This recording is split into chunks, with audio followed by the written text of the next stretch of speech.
Thank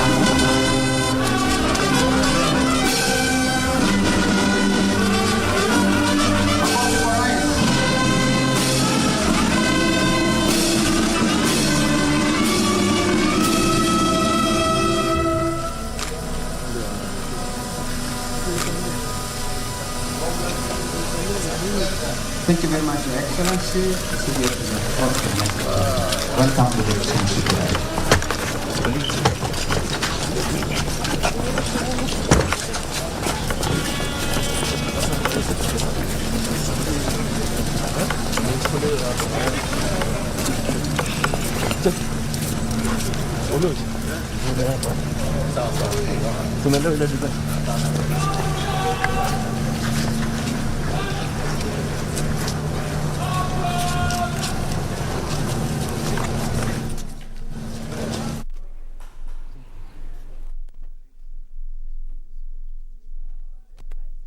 Pictures on your screens there, coming to us live from Kisumu County.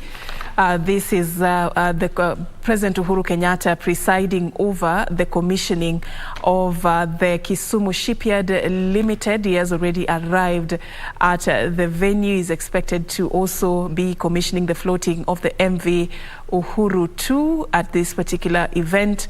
And of course, this is a state company that is under the Ministry of Defense and has a mandate to lead and catalyze the introduction of shipbuilding industry in the Eastern Africa. So you've seen there officers from the Kenya Defence Forces really taking their positions and taking President Uhuru Kenyatta through this Shipyard Limited, just to tell him a bit more about how fighters come and what it has taken for it to be put together, and of course what is also to be expected in the entire Eastern Africa region from the Kisumu Shipyard. So you can see there President Uhuru Kenyatta being taken around, and I just want to hand you over to my colleague Beatrice Getonyeng-Etich, who is on the ground for us to get more details about what is going on. Has received a request to build ship for Tanzania, Uganda, and even private sector. A total of 17 ships will be made here, and these are requests that have been made by February 2022. This shipyard, together with the ship that is being commissioned today, has been made under the watch of Kenya Navy engineers and Damen Company from Netherlands. This ship has a capability of carrying 22 wagons and estimated capacity of 2 million liters of crude oil. This oil will be transported to Uganda, Tanzania, and other countries in this region. Over 200 locals in this region have got jobs at this shipyard, and it has opened a lot of job opportunities for young people in this region. MV Uhuru 2 will contribute a lot in the growth of the blue economy in this region, and water transport will also be made more effective in terms of transporting crude oil products going forward. So President Uhuru Kenyatta will be here to launch this ship. That indeed is a moment that Kenyans should be proud of, because this is the first ship to ever be made in this country, considering that MV Uhuru 1 was made in 1901 by British, and it was run by British colony, transporting human and cargo, mainly petroleum products, to the neighboring countries then. And this vessel, this Uhuru 1, it actually stopped its operations after some time because once the British left the country, it was left without skilled personnel to run it, or even people with technical know-how on how to maintain it. And this made the country to ship it to other countries, mainly Netherlands, for maintenance, and it was quite expensive for the country. In 2019, President Uhuru Kenyatta called on Kenya Navy to revamp it and to maintain it, and the same year it started its operations. Since then, since 2019, MV Uhuru 1 has been transporting crude oil to Uganda, Tanzania, and other countries around this region. And due to the increased demand of transporting oil products to the neighboring countries, there was need for construction of another ship, and President Uhuru Kenyatta in 2021 last year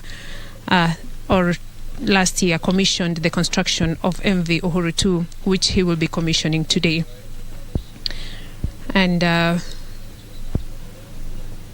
this is indeed a moment, a proud moment for the country, considering that this ship will boost transportation of oil through water, since it has a capability of carrying 22 wagons and estimated capacity of 2 million liters of crude oil. So President Uhuru Kenyatta will be taken round to see how much work has already been done, and he will be commissioning the flotation of this ship that will start its operations in the next two months as from now. This shipyard will be used to build ships, boats, and tugs, and it will serve the countries surrounding Lake Victoria. And like I said before, it has already started receiving orders for ships from both Tanzania and Uganda, and also from private sector. So President Uhuru Kenyatta has already entered to sign the guest book, and he will be coming out shortly, where he will be taken round to see how the construction of MV Uhuru 2 has been done. And after that, he will be commissioning the flotation and proceed to also commission the shipyard that will be used to build ships, maintaining of maritime vessels.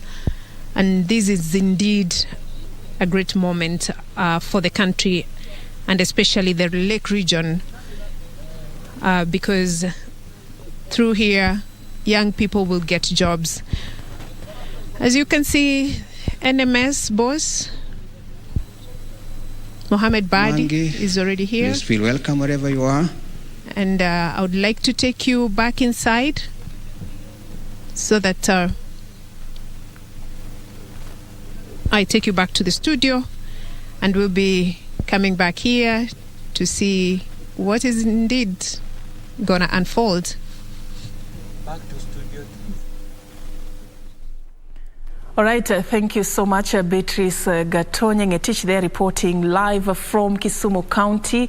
What you're seeing is an event that is currently underway. President Uhuru Kenyatta commissioning the Kisumu shipyard, and is also going to be officially commissioning the floating of MV Uhuru 2. Gatonye there taking us through the history of this and how it came about. And of course, we'll be crossing over back to Kisumu County in just a bit to get to understand how even it looks from the inside, the MV Uhuru 2, which is the first ship to be made in the country. And I just want us to just continue with what we were discussing in studio as we wait to go back to Kisumu County. In studio, we were talking about the judiciary's preparedness for elections, for the 2022 elections, and also we've talked a lot about the succession laws in the country. I've been engaging Honorable Judy Omange, a registrar at the High Court of Kenya. And just about now, as we are about to wrap up this conversation, I just want you to take us through the ongoing service week, the why and the reception so far. What are you, how are people receiving it? And of course, just when is it expected to end, and your anticipation on the same? Yes, thank you very much, Safin. The service week started yesterday across the country in all our court stations, which had succession matters which needed to be concluded. And there were three main elements to the succession week. One was just information about succession matters, which remain some of our most the matters which touch everybody most in terms of the cases we do, apart from, of course, the other family matters. So there are help desks in each court station, and we were seeing a lot of feedback from our stations on the ground, people visiting those help desks to get information, which is very important. Then we also had the hearings taking place in all the courts where the 2,470 cases were listed. And again, we are getting feedback from our people. Some are getting concluded. Quite a number actually are proceeding and were able to get concluded. And the last element is we were referring the matters to mediation. So about 1,000 cases have been referred to mediation. They might not be concluded within this week because, mediation is not something you're rushing people that you have to finish today. It is a conversation. So they will have a bit of time even after the service week to continue with that conversation. And if we are able to resolve even 60%, going by past statistics, I think it would be a win for us, because this is a case which, if it was just one case, it could have taken 10 years. So if it has been concluded within these next 60 days, which is the timelines for mediation, we'll be very happy. And we are hopeful that that's going to happen. Yeah. And we'll be able to share what will come out of that process. Yeah. All right. In terms of elections, as we wrap up, what is in your entry right now with just 6 days left? I mean, what can you tell Kenyans with regards to your preparedness as judiciary to cover this? The judiciary is very prepared. As I indicated, we have the committee which is working very closely with the registrars of the various courts. The registrars of the Supreme Court, the registrar of the Court of Appeal, myself as the registrar of the High Court, the registrar of the Magistrates Court, and even tribunals had its role in clearing the PPDT matters, the ones which were before the elections. All of us have put in place proper mechanisms to ensure that our courts will be ready, and the judges and magistrates are ready to hear the matters. Yes. All right. Yeah, all right. So there was that recent appointment of and the gazettement of judges, 7 judges of the Court of Appeal. This also came against a backdrop of some magistrates who were appointed as well. Tell us a bit about the impact this is going to have for you as a judiciary. The Court of Appeal has a huge caseload because it hears all the appeals which come from the High Court, the courts of equal status. So the 7 judges, no doubt, will contribute very significantly to expediting the wheels of justice in the Court of Appeal. Yes. Yeah. Earlier you were talking to me about what you think are the fundamental contributors to the backlog of cases. If you are to address this issue in the future, what causes are we looking at? The causes, like I said, information. If the public know what they need to come to court, especially like now in family matters, you'll come when you're ready and your matter will be able to be expedited. But also working with the court, we have put in place several case management techniques about like the practice directions for the High Court, for the Court of Appeal, and these are just meant to ensure that we expedite those wills. So if they work with us on that, we will be able to do well. Of course, there's also collaborations between the different stakeholders, which we are doing through our court users committees, so that we don't, you see now, we don't really engage in blame game. We are working together with the stakeholders. If it's the police, we work together with them at CUC level, and the DPP. We are all together trying to see how we fast track these matters. Like for succession matters, we just held a meeting the other week with the government printers to see how can we resolve some of these systemic issues that have led to challenges and bottlenecks. Also, ICT is going to be a big game changer, because with ICT, we now have, even in this service week, there are judges who are sitting, for instance, in Nairobi and dealing with cases from another county because they can deal with them virtually. And you see this expedites justice because he doesn't have to travel there. He can be handling Nairobi cost list, but also handling some matters from another county. So we are looking at all those approaches, just improving the way we do the work we do, just learning from each other in terms of best practices, celebrating courts which do well, and others learning from them, because there are courts which this week I think we'll be celebrating. Some of the Honorable Chief Justice will be giving information about some of the courts which have done well, and these courts, the best practices are shared across the board. Yeah, so it's different things being done just to ensure we expedite the wheels of justice. But we need help from our court users by not digging in. You know, sometimes like family matters, it's because people have dug in. That's why the court is having to make those decisions. But if it was not if it's something which we were open-minded I think we would really make progress. Yeah. You've talked about ICT, the digitization of operations. Yes. How much has gone into putting this, and how has it changed how things are done at the judiciary? Oh, I tell you, it's a game changer. Let me just give you one example. Court fees. We had a lot of money being lost through court fees. Through the digitization of the court fees schedule, the judiciary has gained revenue by 40%. And that is without increasing the court fees. All that was done was to standardize it and harmonize it, and we increased revenue by 40%. The issues of cases being heard, we now have a lawyer who has a matter in Mombasa can deal with it virtually and also handle Nairobi. So it means he doesn't have to apply for an adjournment. The matter can proceed. I see judges when they go for conferences, where of course sometimes they have to go for conferences, trainings, like now the ones we're doing for EDR. So they're at a conference, but you'll see a judge stepping out between 9 and 10 or 11 to just go and deal with his cost list. That is because of digitization. And I can't even begin to tell you what it's going to save us, especially in terms of the e-filing when it's rolled out across the country. Because it makes it easier. The registry doesn't have to deal with now taking your papers and following it through process by process. We'll be able to, just digitize that process so that you get alerts at every stage, so that we don't have to have people coming to the registry. We are still not quite there yet. Nairobi, we have started, but it's a system we have developed. So as we develop, we are addressing the hitches. The way Safaricom, M-Pesa, they found that people send wrong message, then they changed. Now you can't send, it gives you a prompt. So it's a system we're developing like that. So there are a bit of kinks here and there, but when it finally works, I think it will be beautiful. An example, even on succession matters, principal registry, we never used to have a database of cases. And yet the principal registry is supposed to know all the letters of administration across the country so that there's no duplication. So we would issue that form without that information. But now we digitized, we can just at a click be able to tell which registry issued a grant, so that we say you cannot issue another one in respect of the same estate. Our objective is that all Kenyans will be able to get that information at their on their phones. We are not there, but with a lot of work and support from our partners, IDLO is working with us on that. That is something we will be rolling out soon. So I've said we made a lot of progress, not quite there yet. We can't say we are 100% digital, especially in the courts with more work, like the High Court and the Magistrates Courts. But I think Court of Appeal and Supreme Court are almost fully. But for us, we still have some way to go. But definitely a lot of progress. All right. Yeah. That's very, promising. Yes. When the Chief Justice took over, one of the things that she has really pushed for is what is called the social transformation.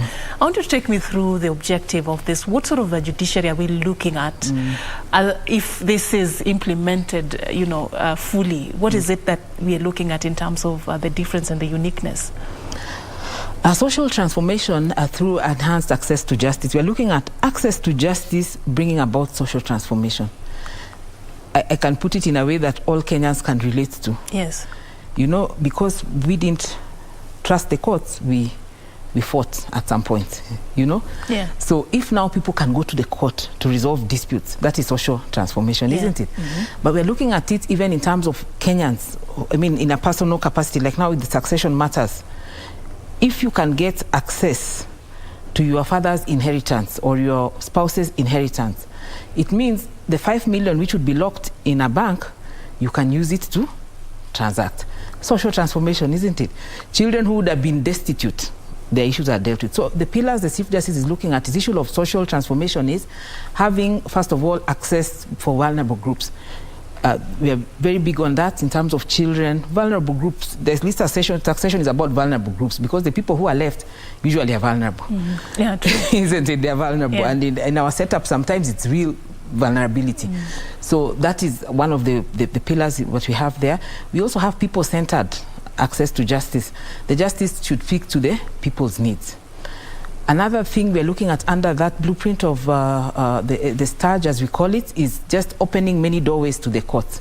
We've seen ADR through mediation, but there's also alternative justice systems, which is a different one.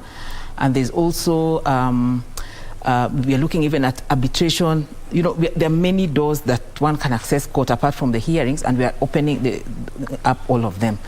Another thing that is there is the issue of having an inspired team of judicial officers that can work. And there, the Honorable Chief Justice is big on the concept of shared leadership, ensuring that there are many leaders, who are each in their own space doing the right thing to ensure that we enhance the space for Kenyans to be able to access justice. So those are just some of the things we can look forward to. It's yet to be formally launched, but there's the blueprints, the skeleton, but more details will be coming as we go along. As soon as it is launched. Yes. As we're having this conversation, it's coming.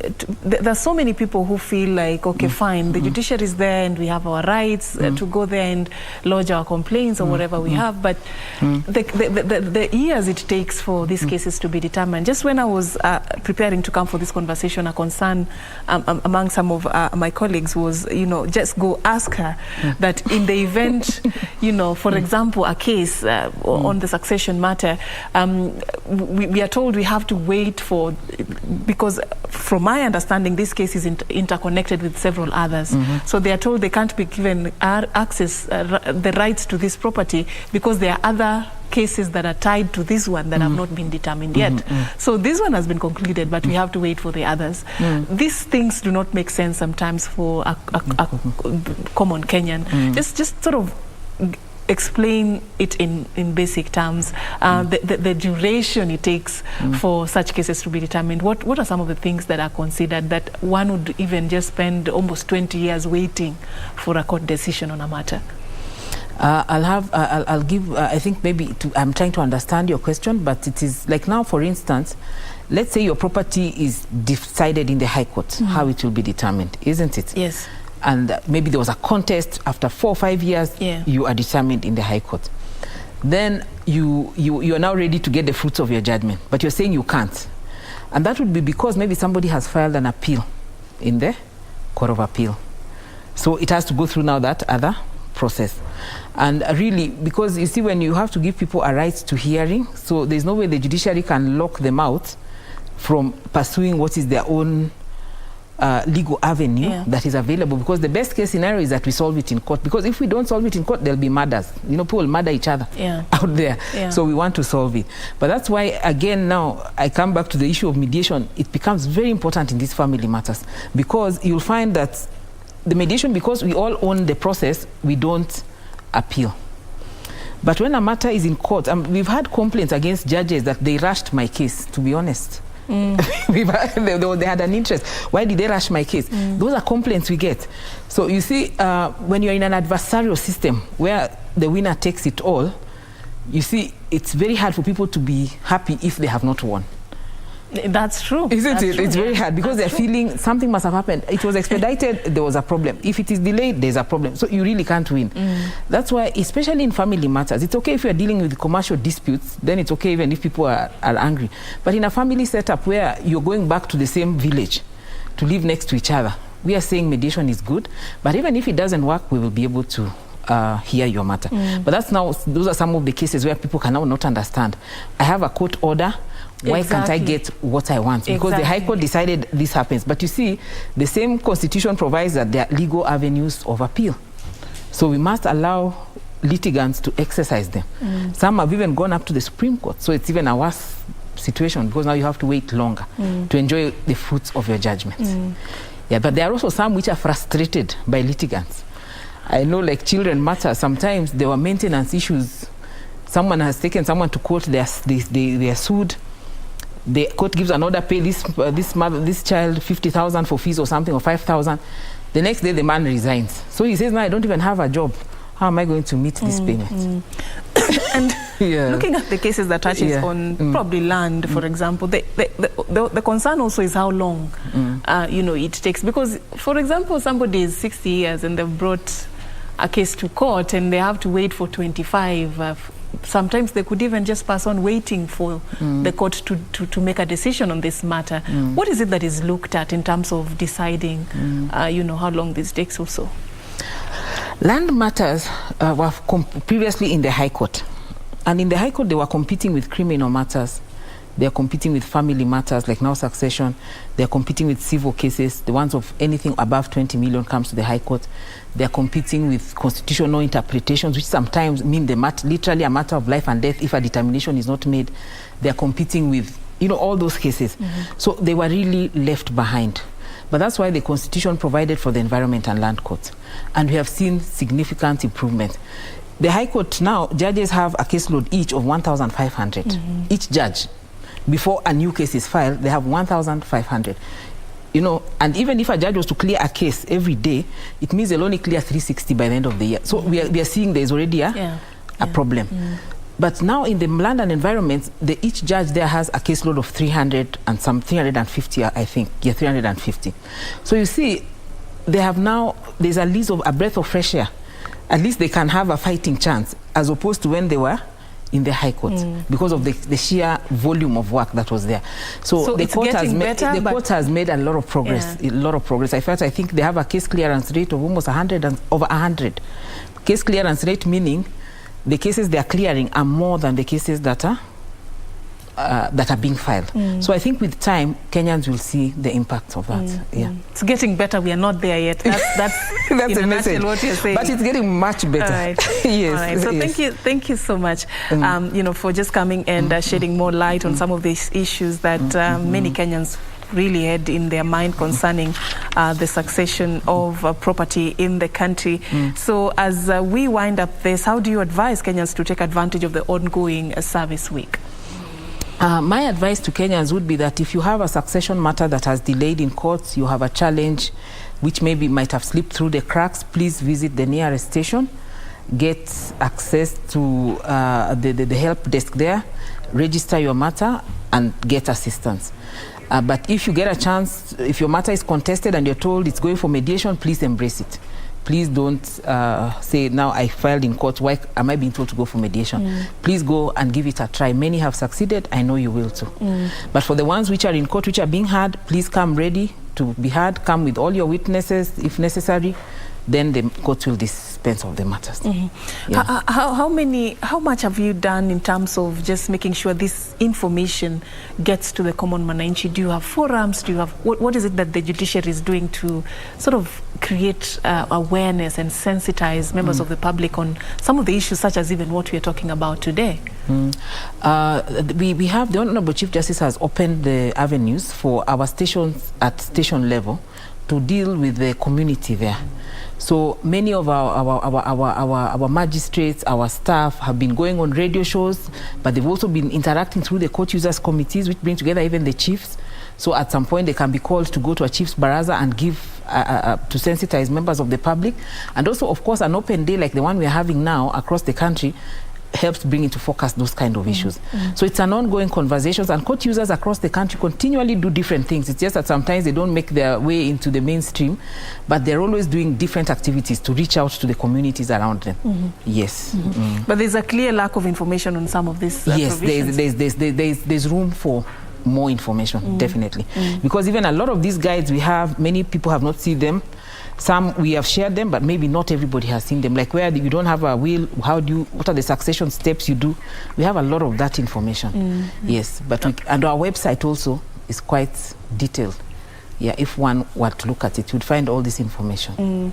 All right, so we are going just to be taking a very short break to right about now, but remember, quite a number of issues we are tracking for you. We are also following up the ongoing event in Kisumu County, the commissioning of the Kisumu Shipyard. The head of state is already on the ground. We'll be crossing over to that in just a bit. But on News Check, we have been discussing the state of preparedness of the judiciary to cover the 2022, to actually address issues emanating from the 2022 general election and also the laws of succession in the country. I've been engaging Honorable Judy Omangia, Registrar at the High Court. Let's take a break. We're coming back with much more.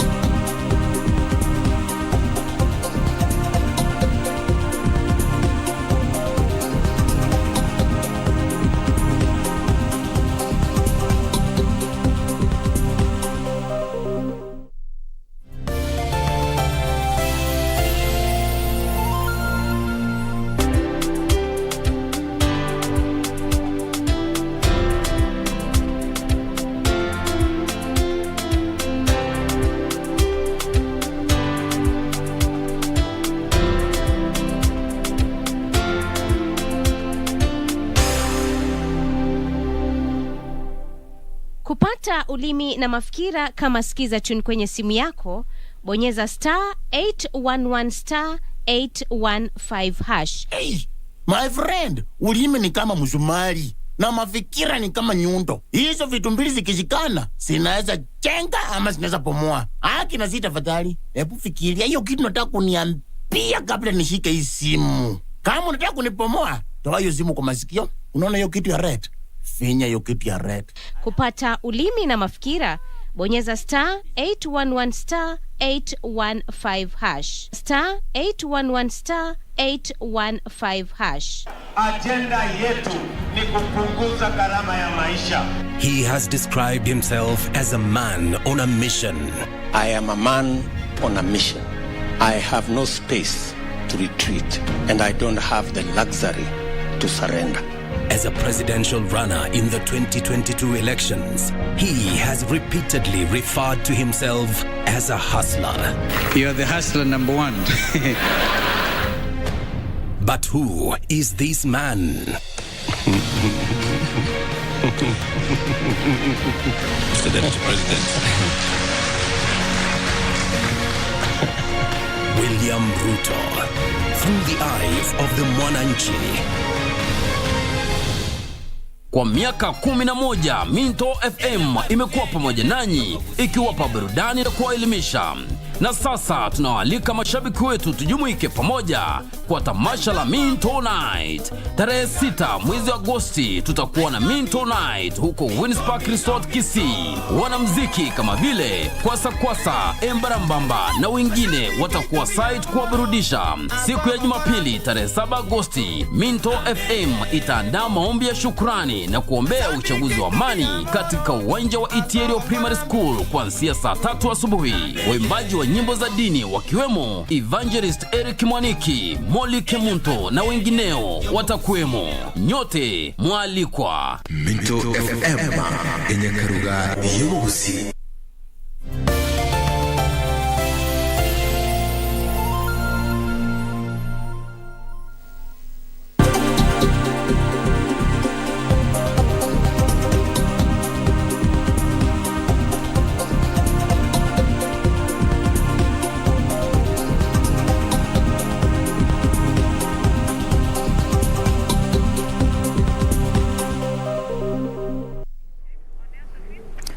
All right, welcome back and thank you for staying with us. This is News Check as we discuss issues shaping the news in the country just 6 days to the general election. Talking about that, I want us to just follow up on an ongoing event currently underway at the Bomas of Kenya, the Independent Electoral and Boundaries Commission currently having a special prayer session.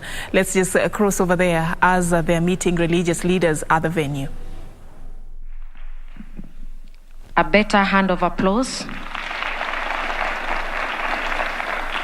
Thank you, Father Joseph Mutie, Chairman, Interreligious Council of Kenya, for coordinating those prayers and bringing those prayers right at the National Tallying Center at the Bomas of Kenya.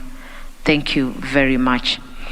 Allow me to welcome Dr. Jennifer Riria, Chairperson of African Women Leadership Network and also Women Mediation Network Kenya. Let's give her a hand of applause.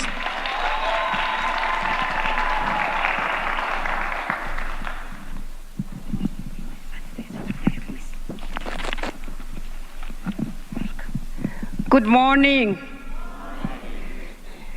May I begin by recognizing the presence of the clergy and Mr. Chebukati and his team, all protocols observed.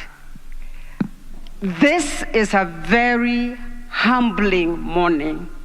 Humbling, I've never been so humbled in my life. To be able to stand here, first of all, in front of the clergy, in front of all of you. It is a humbling morning because mothers are here. Let me begin by letting this table know who is around, and I'll do it very quickly because I have a very pleasant duty to invite somebody that I've never been able to invite before. We have with us, and as soon as I mention you, please just wave. We have women mediators, and I'll tell you why I'm asking that to wave. Please wave, women mediators, wherever you are. Please wave the Women Mediators Network Kenya. And if you're able to stand, you can even stand. We want to give special recognition to the women with disabilities, headed by Honorable Josephine Sinyo. Where are you? They're over there, and Honorable Josephine Sinyo is right here with us. We also want to recognize young women. You saw her here, led by that young lady you saw speaking here. Where are you? Everybody below 35. Wave your wave. We also have women from the informal sector. Please wave wherever you are, representing the women from informal sector. We also have women of the entire nation, headed by the board of Eco Network Africa. Where is the board? Wave from wherever you are. And we have our friends with us, the UN, led by Dr. Stephen. He may have stepped out, but they are here. Could you, Rana, you are there? Wave. This proves that this is an intersectoral meeting with women from all areas in this country. We are coming to do something that we don't do very often. To tell our son Chebukati. Can I humbly ask him to stand up so that women can see him? Can I humbly ask you to stand up? This is our son. And we came this morning as women of this Kenya to say, we love you.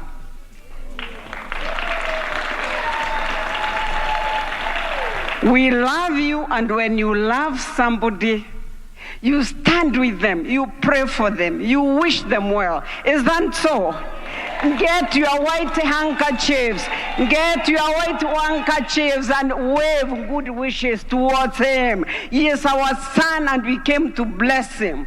The way women bless young men when they are going out to war. He is not going out to war. He is going to deliver to us, but we bless him. We love you. We trust you, and we trust that our son will do what we want him to do. We know what we want him to do is to deliver to all Kenyans. Give him an hallelujah.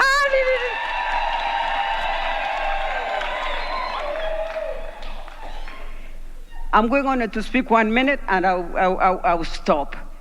When a woman wants the son to succeed, she says, my son. Isn't it? Si mtufanye hivyo. Oh, there's corona, don't do it. So we come as women mediators of Kenya, join hands with the mediators, national mediators team, headed by none other than the most Reverend Ole Sapit, Archbishop, and joined by all of you. We come because mothers of this nation and mothers in any nation, that is why we are Women Leaders Network Kenya chapter, because it's all Africa, and we are all joining hands, and we come with a voice of reason, because mothers are the voice of reason at home, in church, at the society. Mothers are the voice of reason. We come. All right, and we'll just be crossing over back to the Bomas of Kenya later. Dr. Jennifer Iria there speaking, the CEO of Econ Network Africa, also representing the Women Mediators Network of Kenya this morning at a meeting with the Independent Electoral and Boundaries Commission. And right about now, we are also just taking you to Kisumu County. You can see there President Uhuru Kenyatta being taken through the MV Uhuru 2 that he is commissioning this morning as part of the programs he has lined up for the day, which is also the commissioning of the Kisumu Shipyard. Let's cross over to Kisumu County.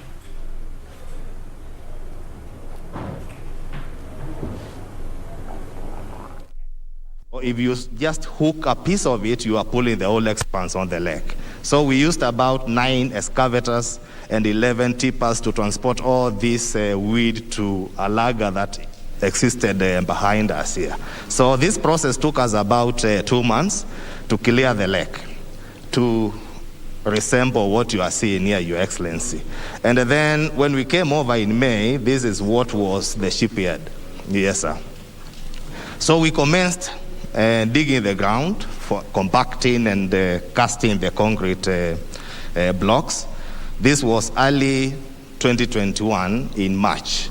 And we continued that with also rectification of the dry docking facility. And in May 21st, we completed the first portion of the casting of the concrete block. And this is where we held our first launching of the Kisumu Shipyards activities.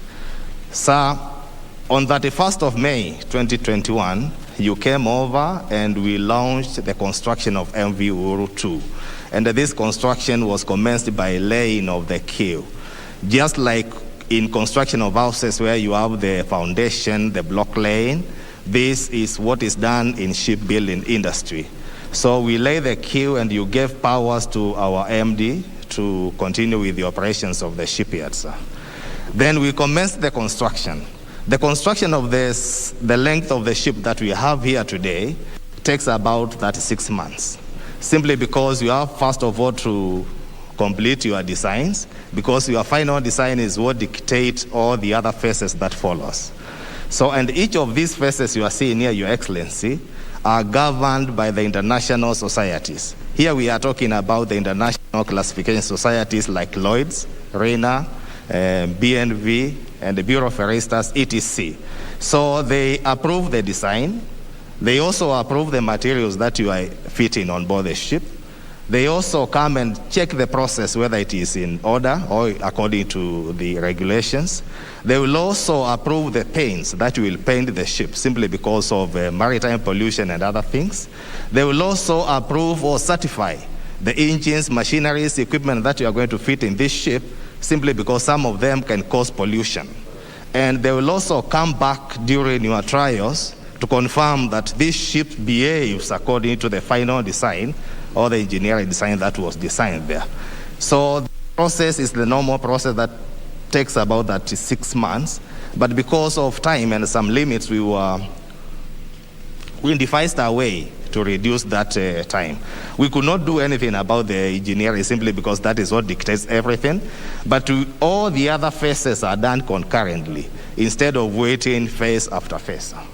So we commenced the construction of MV Uhuru 2 in June, to be specific, on 21st of June, simply because our welders were still in training and being certified to be able to weld a ship. And in August, we were able to complete the first 2 sections.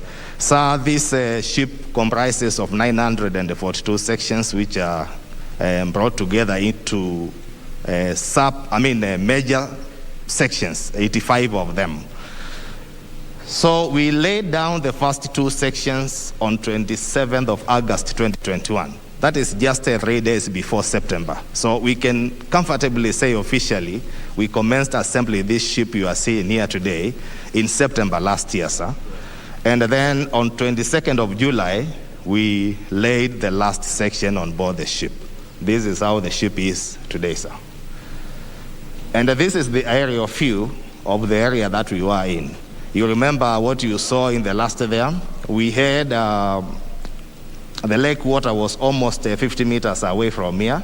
So we had to reclaim this area and extend the shipbuilding area, simply because we wanted to reduce that time of construction. And reducing that time of construction is by having many workers, increase of equipment. We also increased working time from 8 hours to 10 and a half. And we are also working over the weekends and all holidays, so that we can reduce that 6 months into only 14.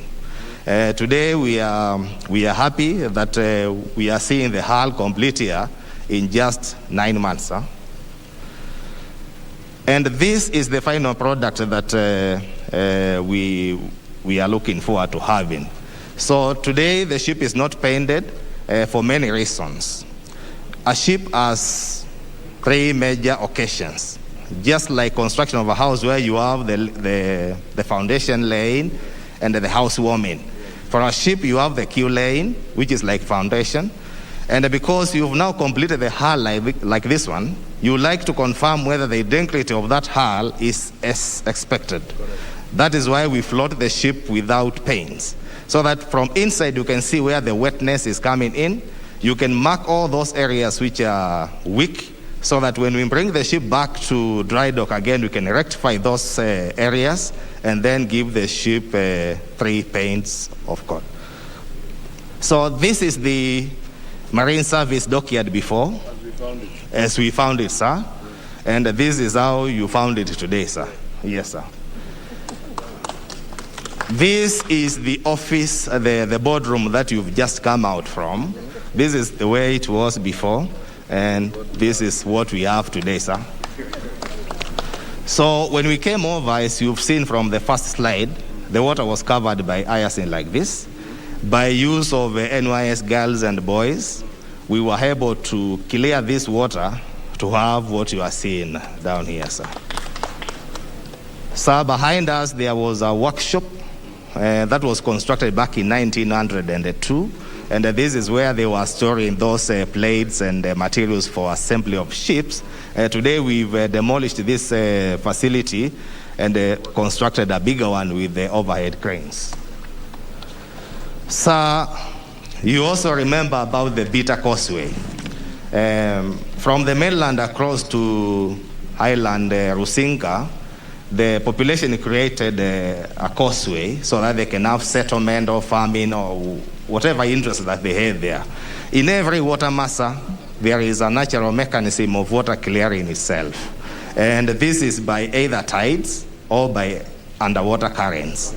So by blocking the Beta Causeway, we were interfering with the natural clearing of the water. We killed a portion of it, and we were also killing the fishing industry within this lake.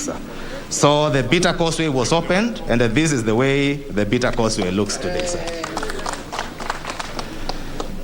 Shipbuilding industry is a very important aspect of our nation development, sir. Simply because out of the 12 developed sectors of blue economy, I've taken only 8 in this display here, sir.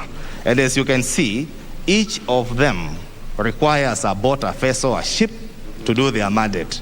And they cannot get all these elsewhere, other from a shipyard. So shipyard will be a backbone for the development, yes, sir, for the development of this blue economy. Yes, sir. Thank you, sir. Hongera sana. Thank you, sir. Thank you very much, Your Excellency. And now we invite you to come and undertake the flotation exercise or activity as guided by the CDF.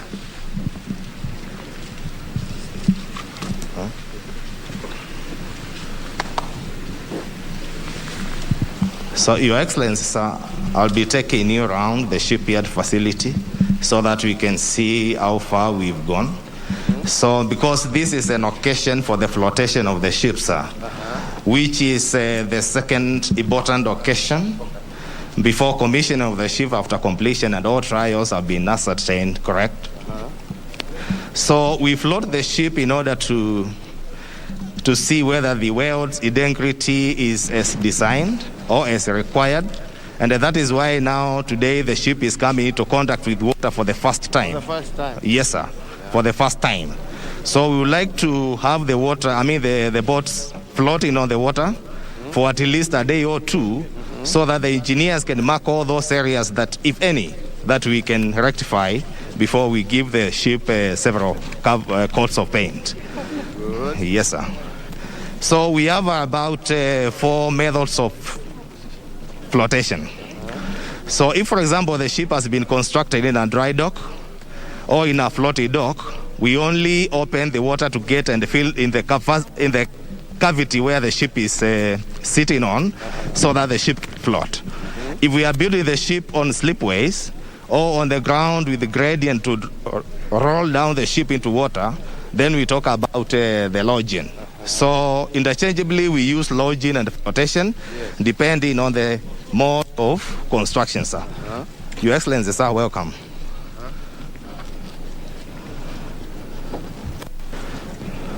Mind about the obstacles, sir. So we are on the yes, sir. Here. Yes, sir. Yes, sir. We are on the gate of the dry dock, and this is where we open to let the ship in or out. Yes. For this purpose, because the ship is in dry dock, and the dry dock has no water, we are now going to let in water into the dry dock so that the ship can float. So once the ship floats, we can also pump out the water from this dry dock because it is just like a tank. Correct. And the gate will float. After flotation, then we take the gate out and we can sail out. But we will sail out during the last occasion, which is commissioning. Not today. Yeah. Today is only flotation so that we can ascertain that all the operations which were done in the ship are as per the design. Right. Yes, sir. So Yes, sir. let in the water, sir. Yes, I will continue.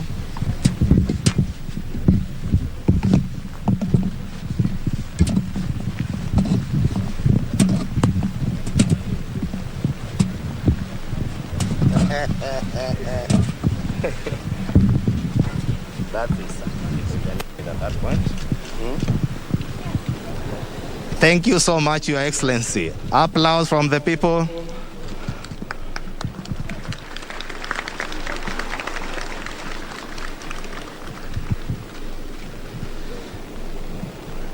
Yes. So, sir, we've constructed the hull of the ship, and just like we usually do with our kids, we take them to the church for baptism. Now we want to baptize this ship. So we will walk to the midship on starboard side, sir, so that we can unveil the name of the ship and then have prayers for the safety of the personnel working on it and the future voyages.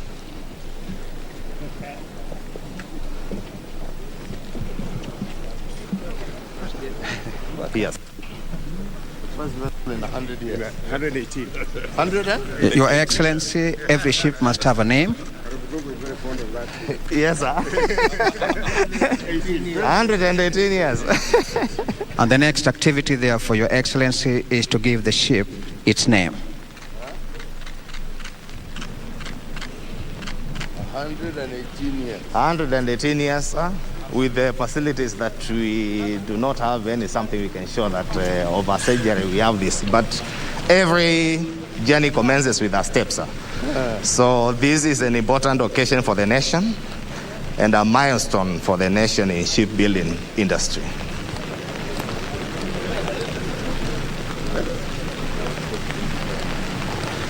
So welcome, Your Excellency. You'll be assisted to put on the gloves.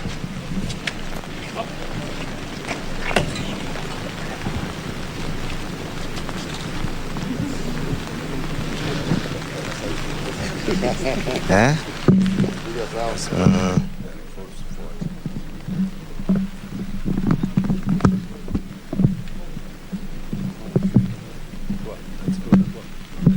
Just enough to avoid that. Okay. And then you move forward, Your Excellency. Yes, sir. You pull downwards. Yes, sir. Put the chain down to reveal the name of the ship. Makofi kwa Mheshimiwa Rais.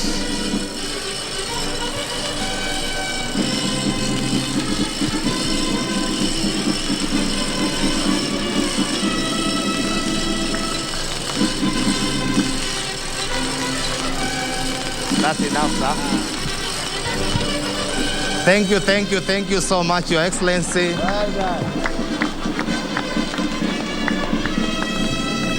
And that is the name of the ship. Yes, yes, sir. Uhuru 2. Your Excellency, I request now you move forward. Yes.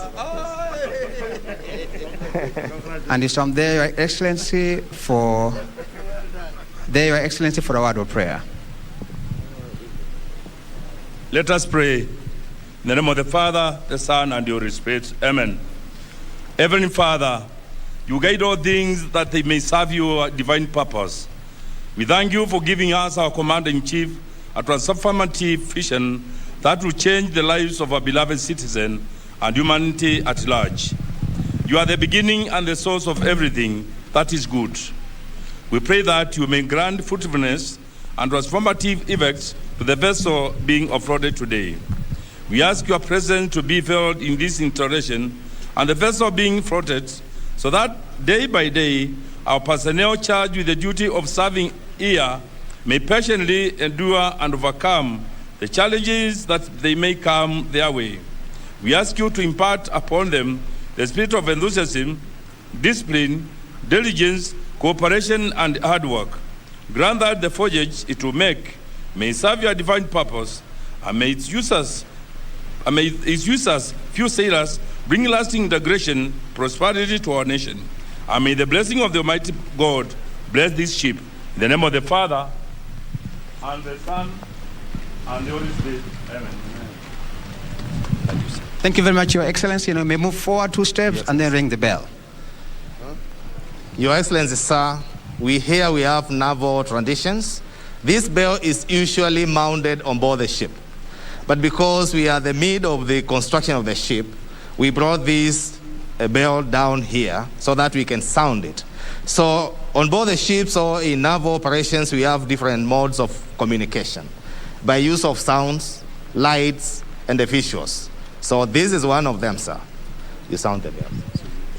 Shake it, yes, several times.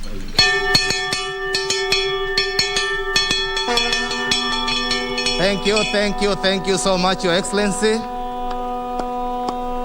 And then also the ship.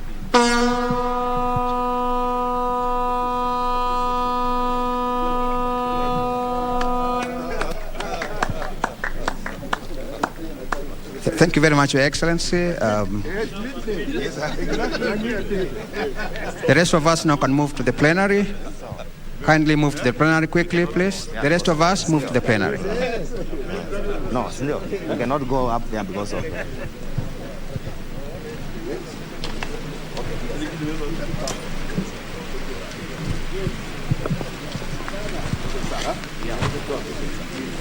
You want to move this way?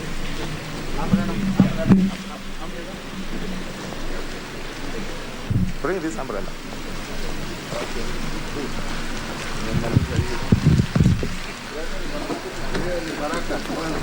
So, we go this way so that we can see. Shika here.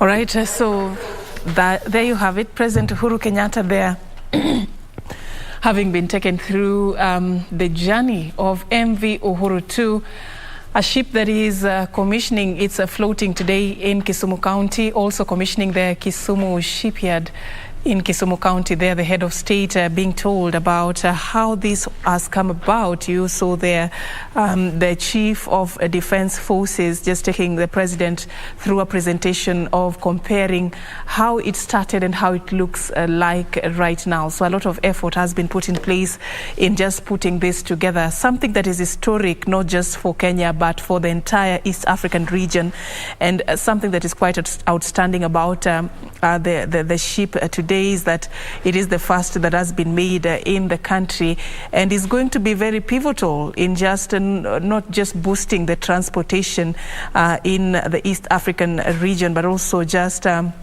ensuring that ferrying of goods such as oil products and crude oil is also facilitated, and of course creating job opportunities. Earlier there, Beatrice Gatonye-Ngetich, from her study of the ground and also just looking at the background of this whole process, told us that this is something that is going to create up to about 200 jobs for the locals only, not to talk about the entire East African region, and of course seen as a big contributor to the blue economy. Also going a long way in just helping, apart from just the economic growth, we are going to be looking forward to that particular also opportunity that this commissioning and also just this journey is going to present for Kenya and the entire East African region. The first one that the country had was the MV Uhuru 1 that was built in 1901, and its operation was a bit paralyzed in between that particular year until later in 2019 when President Uhuru Kenyatta called on the Kenya Navy to revamp it and just sort of maintain it. So that is the first one. And now we are seeing the launch of the MV Uhuru 2. So that is happening in Kisumu County. So any minute from now, the head of state should be making his remarks in this event, and we'll be crossing over to that. But in studio, we have also been talking about other matters that are of importance to the country. That is the preparedness for the 2022 general election on the judiciary side. And with me in studio, I've been having a sit down with Honorable Judy Omange, Registrar, the High Court of Kenya. As we bring this conversation to a close, I'd like you to talk to Kenyans about your final remarks as we anticipate this election from a judiciary's point of view. What is it that you are telling us this morning? What we are saying from the judiciary is that we are ready to hear matters that will come before us.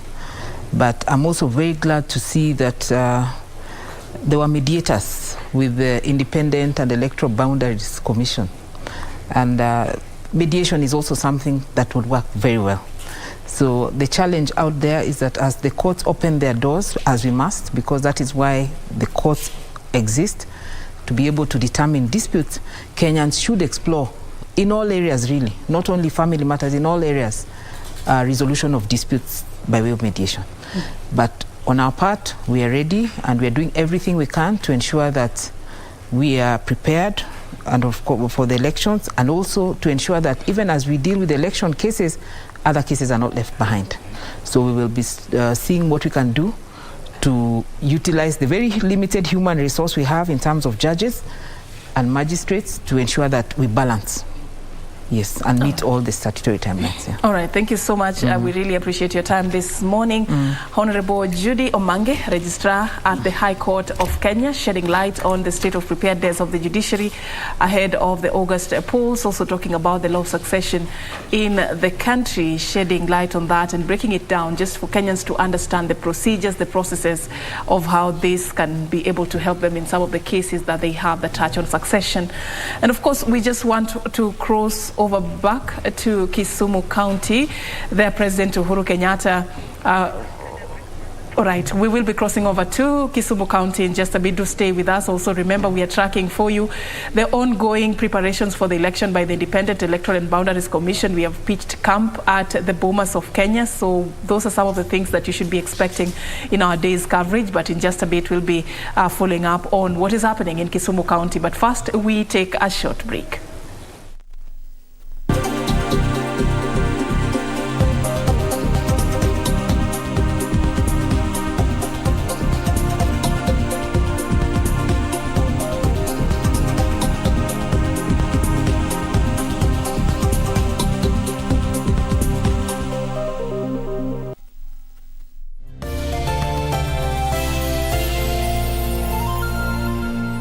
The 2022 Commonwealth Games will be hosted in Birmingham, United Kingdom from the 28th of July through the 8th of August 2022. Team Kenya is set to make its 17th appearance at the Games. Kenya will contest for medals in several disciplines, among them athletics, boxing, hockey, rugby, weightlifting, wheelchair basketball and para-sports, among others. Watch the Games live on KBC Channel 1.